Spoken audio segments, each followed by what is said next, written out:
Assalamualaikum warahmatullahi wabarakatuh. Perkenalkan, kami dari kelompok 2 ingin mempresentasikan hasil analisis kami, yaitu analisis keuangan PT Bank Nasional Nobu Tbk. Sebelumnya terima kasih pada Bapak Dr. Hari Karyadi SE, MSA, AK selaku dosen pengampu mata kuliah keuangan. Baik, untuk anggota dari kelompok 2 yaitu yang pertama ada Raffi Nur Muhammad dengan akhiran NIM 2032, dan yang kedua ada Agus Andrian Setiawan dengan akhiran NIM 2065, dan yang ketiga yaitu ada Abiansyah dengan akhiran NIM 2128, dan yang terakhir ada Mahendra Bagus dengan akhiran NIM 2153. Baik, materi yang pertama yaitu deskripsi bisnis. PT Bank Nasional Nobu Tbk adalah sebuah perusahaan perbankan yang berbasis di Indonesia. Nasional Nobu didirikan pada tahun 1990 dan telah tumbuh menjadi salah satu bank terkemuka di negara ini. Perusahaan ini berfokus pada menyediakan berbagai layanan perbankan yang komprehensif bagi nasabahnya, termasuk layanan perbankan retail, perbankan korporat, investasi, dan berbagai layanan keuangan lainnya. Salah satu keunggulan Nasional Nobu adalah komitmen perusahaan untuk memberikan layanan yang inovatif dan berkualitas kepada nasabahnya. Perusahaan ini terus berinvestasi dalam teknologi perbankan terkini dan mengembangkan produk dan layanan yang sesuai dengan kebutuhan yang terus berkembang dari nasabahnya. Selain itu, PT Bank Nasional Nobu Tbk adalah perusahaan perbankan yang kompetitif dan terpercaya, yang terus berinovasi untuk memenuhi kebutuhan dan harapan nasabahnya. Materi selanjutnya yaitu analisis ekonomi global dan lokal. Analisis ekonomi global PT Bank Nasional Nobu Tbk ini akan melibatkan pemantauan kondisi ekonomi global yang dapat mempengaruhi kinerja perusahaan. Sedangkan analisis ekonomi lokal PT Bank Nasional Nobu Tbk akan melibatkan penilaian terhadap kondisi ekonomi di Indonesia, tempat perusahaan beroperasi. Jadi, analisis ekonomi global dan lokal PT Bank Nasional Nobu Tbk ini dilakukan untuk memahami dan mengidentifikasi berbagai risiko dan peluang dalam lingkungan ekonomi yang terus berubah, serta menambah dukungan mengambil keputusan yang bijak dalam mengelola bisnis perbankan. Materi selanjutnya akan dibahas oleh teman saya. Baik, untuk materi selanjutnya yaitu ada tinjauan industri dan posisi persaingan. Tinjauan industri sendiri adalah penilaian terhadap industri perbankan secara umum, termasuk analisis terhadap faktor-faktor yang mempengaruhi industri tersebut. Ini mencakup perkembangan industri, struktur industri, kebijakan peraturan, tren pasar, dan potensi pertumbuhan di masa depan. Dalam konteks PT Bank Nasional Nobu Tbk, tinjauan produksi perbankan akan melibatkan penilaian terhadap industri perbankan di Indonesia. PT Bank Nasional Nobu Tbk adalah satu dari banyak bank yang beroperasi di Indonesia. Persaingan di industri perbankan Indonesia merupakan hal yang dinamis, dengan banyak bank yang bersaing untuk menarik nasabah dan memperoleh pangsa pasar. Posisi persaingan PT Bank Nasional Nobu Tbk di industri perbankan Indonesia dapat ditentukan dengan melihat ukuran dan kinerja perusahaan, portofolio produk dan layanan, jaringan distribusi, reputasi, dan keefektifan strategi pemasaran. Lalu selanjutnya ada analisis keuangan. Nah, di sini dilihat dari tabel PT Bank Nasional Nobu Tbk pada tahun 2021, yaitu pendapatan PT Bank Nasional Nobu Tbk mencatatkan pendapatan sebesar 20 triliun pada tahun 2021. Pendapatan yang tinggi menunjukkan kemampuan perusahaan dalam menghasilkan pemasukan dari berbagai sumber seperti bunga, kegiatan bisnis, non-bunga, dan biaya jasa. Lalu yang kedua, ini ada aset dari Bank Nasional Nobu Tbk mencapai 150 triliun pada tahun 2021. Grup aset yang besar menunjukkan perkembangan dan kemampuan perusahaan dalam mengumpulkan dana dari nasabah serta melakukan investasi yang menguntungkan. Lalu selanjutnya ada laba bersih.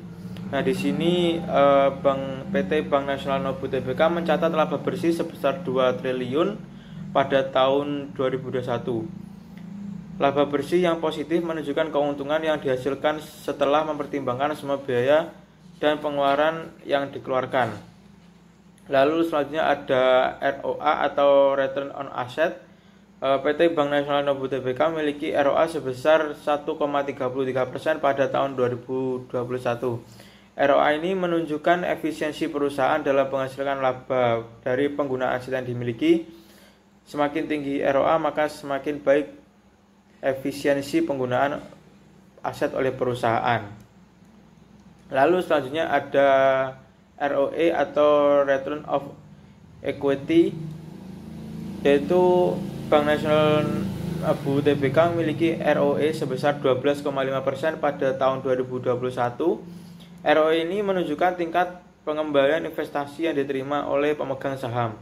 Semakin tinggi ROE, maka semakin baik tingkat pengembalian investasi oleh perusahaan. Lalu selanjutnya yang terakhir ada NIM, yaitu Net Interest Margin. Dari PT Bank Nasional Nobu Tbk memiliki NIM sebesar 3,5% pada tahun 2021. NIM ini menunjukkan efektivitas perusahaan dalam memperoleh pendapatan bunga bersih dari kegiatan pinjaman dan penempatan dana. Semakin tinggi NIM, maka semakin baik kemampuan perusahaan dalam menghasilkan pendapatan bunga bersih. Hal ini merupakan praktek terbaik untuk mengacu pada laporan keuangan resmi PT Bank Nasional Nobu Tbk dan menggunakan data aktual saat melakukan analisis keuangan yang lebih mendalam. Baik, berikutnya adalah cara menghitung valuasi. Nah, metode yang digunakan menggunakan metode price to book value atau PBV, bukan PER. Karena khusus saham-saham perbankan lebih umum menggunakan valuasi PBF dibandingkan dengan PER. Penyebabnya adalah laba perbankan yang lebih mudah berayun dalam variasi besar dari satu kuartal ke kuartal berikutnya akibat operasi perbankan yang kompleks sehingga valuasi PER akan bias. Next, valuasi PBF ini cara menghitungnya yaitu dengan harga saham per lembar dibagi nilai buku per lembar. Nah, harga saham per lembar adalah harga pasar saat ini dan nilai buku per lembar adalah nilai aset bersih per lembar saham. Berikutnya, PBF kurang dari 1. Jika PBF kurang dari 1 itu menunjukkan undervalued atau bisa dianggap sebagai sahamnya ini di bawah rata harganya. Yang kedua yaitu jika PBF sama dengan 1, menunjukkan nilai aset bersih perusahaan ini bisa dianggap sebagai adil. Yang berikutnya PBF lebih dari 1. Jika PBF lebih dari 1 itu menunjukkan bahwa saham diperdagangkan di atas nilai aset bersih perusahaan. Berikutnya adalah materi berkaitan dengan ringkasan investasi berdasarkan arus kas aktivitas investasi dan pemegang saham keseluruhan pada PT Bank Nasional Nobu Tbk. Next. Nah, berikut adalah aktivitas investasi yang dilakukan oleh PT Bank Nasional Nobu pada tahun 2019 sampai dengan tahun 2020. Next. Dan tabel yang terakhir ini yaitu mengenai dengan pemegang saham, jumlah saham dan persentase kepemilikan saham. Nah, dapat diketahui dari total saham yang dimiliki oleh PT Bank Nasional Nobu ini sebagian besar dibeli oleh PT-PT besar dan para konglomerat. Dan untuk masyarakat hanya sekitar 15,72% saja. Selanjutnya adalah tata kelola perusahaan. PT Bank Nasional Nobu Tbk atau Nobu Bank merupakan sebuah bank di Indonesia yang telah beroperasi selama lebih dari 20 tahun.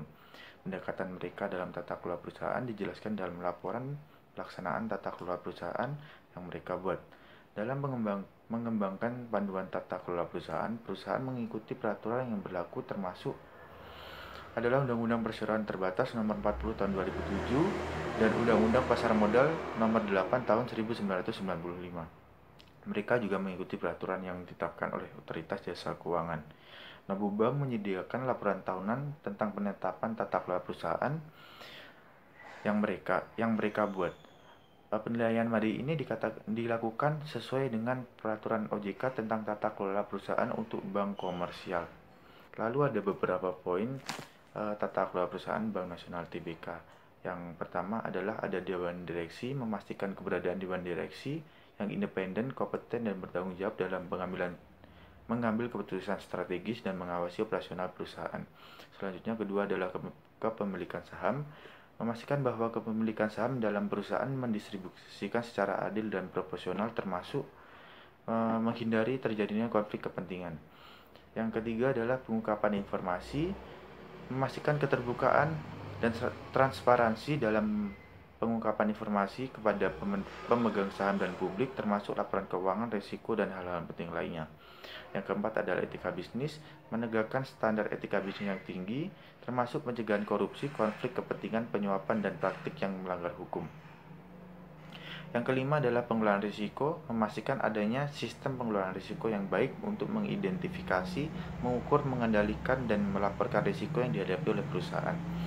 Yang keenam ada Dewan Komisaris, memastikan keberadaan Dewan Komisaris yang independen dan memiliki peran pengawasan yang kuat terhadap Dewan Direksi dan Manajemen. Yang ketujuh ada pemegang saham, melibatkan pemegang saham dalam pengambilan keputusan yang penting bagi perusahaan dan menjaga hubungan yang baik dengan mereka. Yang kedelapan ada kepatuhan hukum, mematuhi semua peraturan dan perundang-undangan yang berlaku dalam menjalankan operasional perusahaan.